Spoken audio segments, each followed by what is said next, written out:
fupi sasa. Unaona hii bati mama aliyovaa? Nikivaa mimi mtana sendo mimi nanunuaga mtumba.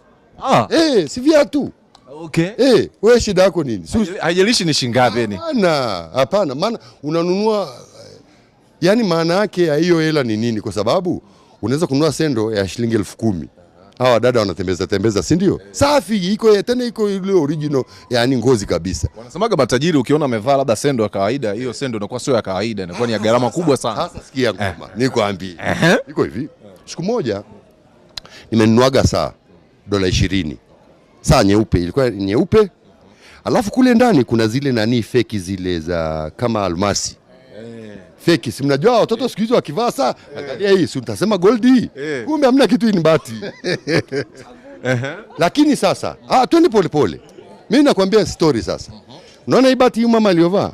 Nikivaa mimi, mtu atasema ni nini? Mnaona anachokiongea? Lakini ukivaa wewe anajua huyu bati huyu. You understand? I understand. Sasa ile saa nimevaa, haki yangu nakwambia kwa jina la Mwenyezi Mungu, nimenunua $20. Swatch ni masaa ya Swiss. $20 Amsterdam. Hasa nilivovaa, nimekuja kwenye mikutano ya tatu huko, si matajiri ule. Nafika pale, mama mmoja kizungu akaniambia, wow, that must be a lot of diamond. Nikamwambia yes.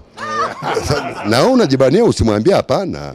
Si yeye mwenyewe ameona kwamba wewe ni umevaa dhahabu. Sawa. Wewe ndio umeamua hivyo. Sijui kama umenielewa. So you don't really need to worry too much. Sijui huyu tajiri amevaa nini, amevaa nani. Hii shati yako na yangu mzee ni kitu kile. Imetusitiri tu, si ndio? Sasa quality ni aina gani? Sijui kama umenielewa. That is another issue. But you are happy, I'm happy.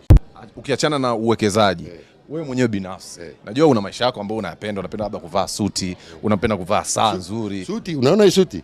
Hii ni ya kwanza, hata wao wanashangaa. Hii ni ya kwanza, si kweli? Ya kwanza. Sinaga suti mimi. Unaga suti? Mimi navaa kile kitu ninayopenda mimi. Kitu inanibana nini, hata inaenda kuvua sasa hivi joto. Unapenda short zaidi?